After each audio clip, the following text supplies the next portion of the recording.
नमस्कार साथियों, आप देख रहे हैं YouTube channel education portal Krishna.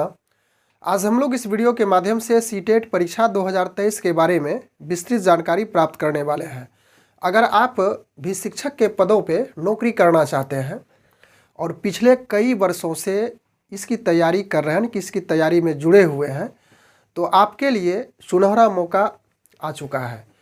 CBSE यानी केंद्रीय माध्यमिक शिक्षा बोर्ड के द्वारा सीटेट अर्थात सेंट्रल टीचर एलिजिबिलिटी टेस्ट यानी केंद्रीय शिक्षक पात्रता परीक्षा को लेकर नोटिफिकेशन 2023 से संबंधित एक बड़ी खबर आई है। CBSE यानी कि केंद्रीय माध्यमिक शिक्षा बोर्ड द्वारा सीटेट परीक्षा का नोटिफिकेशन जल्द ही अप्रैल महीने के प्रथम सप्ताह तक जारी होने की उम्मीद जताई जा रही है तथा परीक्षा जुलाई 2023 तक लगभग 200 से अधिक परीक्षा केंद्रों पर संचालित की जाएगी। तो इस सीटेट परीक्षा 2023 जुलाई में जो आयोजित की जाएगी उससे संबंधित क्या क्या उसका विषय वस्तु है, उसके बाद इसका सिलेबस क्या है, इसके साथ साथ हम लोग अन्य महत्वपूर्ण बिंदुओं पे भी जानकारी प्राप्त करेंगे।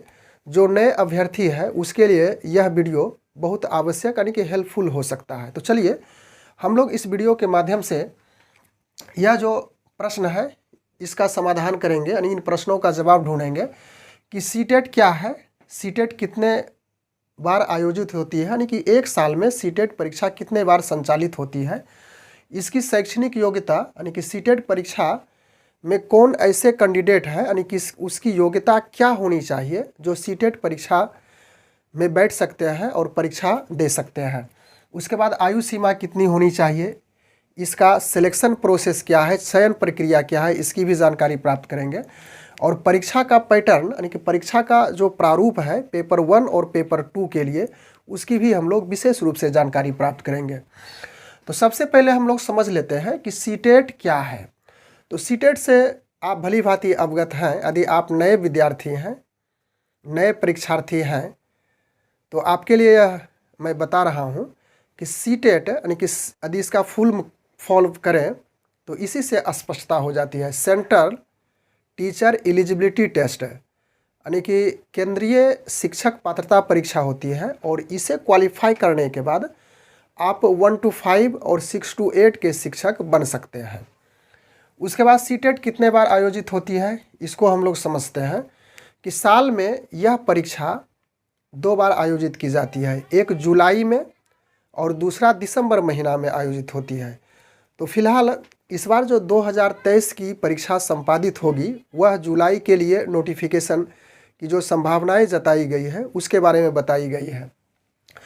इसकी शैक्षणिक योग्यता, तो शैक्षणिक योग्यता यदि आप पेपर 1 के लिए एबल हैं तो आपको मिनिमम इंटरमीडिएट 50% अंकों के साथ होनी चाहिए। उसके बाद बीएड या डीएलएड या तो बीटीसी किए हुए हैं प्रशैक्षणिक योग्यता में, तो आप एबल हो सकते हैं। उसके बाद पेपर 2 यानी कि 6 to 8 की बात करें तो उसमें स्नातक होना ज़रूरी है, या तो फिर बीएड या डीएलएड है या तो फिर बीटीसी है, तो आप योग्य हैं। और इसके साथ साथ आपको सीटेट जो परीक्षा संचालित होगी उसमें पेपर 2 में क्वालिफाई करना होगा। आयु सीमा की बात करें तो आयु सीमा मिनिमम 17 वर्ष रखी गई है। हालांकि जब इसका नोटिफिकेशन आएगा तो उस समय उसे बारीकी से अध्ययन कर लेना जरूरी है। उसके बाद चयन प्रक्रिया क्या है, तो चयन प्रक्रिया में आप समझ ही रहे हैं कि यदि आप जनरल कैंडिडेट हैं, पुरुष हैं, तो उसमें आपको 60% मार्क्स लाना जरूरी पड़ जाएगा। 150 अंकों की परीक्षा होती है, 150 में 60% अर्थात 90 अंक यदि आप मिनिमम प्राप्त करते हैं तो आप इस परीक्षा में सफल घोषित किए जाते हैं। उसके बाद जनरल के अलावा अन्य कैटेगरी के लिए आपको 55% यानी कि 82 अंक लाना जरूरी है।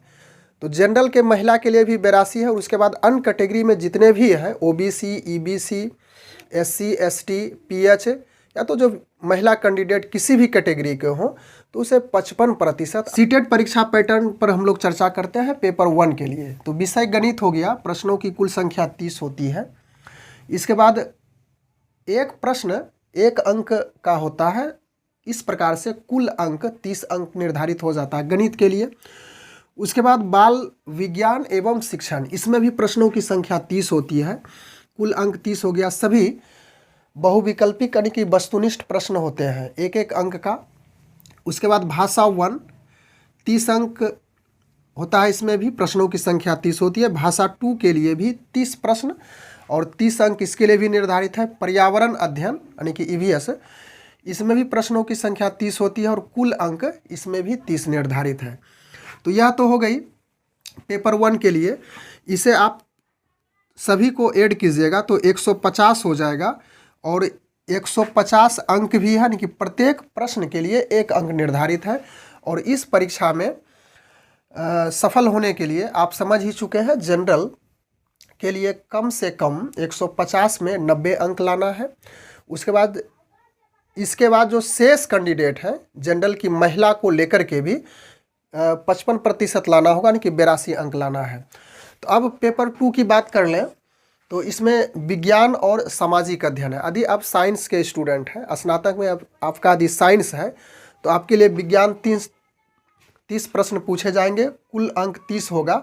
और यदि आप सामाजिक विज्ञान से रिलेटेड हैं तो उसमें 30 अंक होगा, यानी कि विषय आपको यहाँ पे चूज करना होगा भाषा यानी कि पेपर 2 के लिए। उसके बाद गणित के लिए 30 प्रश्न पूछे जाएंगे, उसका अंक भी 30 निर्धारित है। फिर उसी प्रकार भाषा 1 के लिए 30 अंक, भाषा 2 के लिए 30 अंक, बाल विकास एवं शिक्षण के लिए 30 अंक। इस प्रकार से टोटल मिलाकर 150 अंक होता है और कुल अंकों की संख्या के आधार पर ही जो आप मेरिट बनेगा, यानी कि 90 अंक आपका जनरल में होना चाहिए। उसके बाद यदि अन्य कैटेगरी है जनरल छोड़ करके है, OBC, EBC, SC, ST, महिला जनरल, उसे 55% यानी कि 82 अंक लाना जरूरी है। तो इस प्रकार से हम लोग इस वीडियो के माध्यम से इस बात को समझने के लिए उपस्थित थे कि इस बार जो जुलाई 2023 के लिए सीटेट परीक्षा संचालित होगी तो उसके लिए इसी प्रकार का प्रारूप, इसी प्रकार का पैटर्न जो पेपर 1 और पेपर 2 है, इस आधार पर परीक्षा ली जाएगी। तो इस प्रकार से हम लोग इस वीडियो के माध्यम से सीटेट जो जुलाई में संपन्न होगी उसके लिए कब नोटिफिकेशन आएगी, उसका क्या सिलेबस है, एज किस प्रकार से निर्धारित किया गया है, पेपर 1 के लिए क्या सिलेबस है, पेपर 2 के लिए क्या सिलेबस है, इसकी जानकारी प्राप्त किए। बस आज के वीडियो में इतनी ही चर्चा करनी थी। मिलते हैं अगले वीडियो में। Thanks for watching, good bye.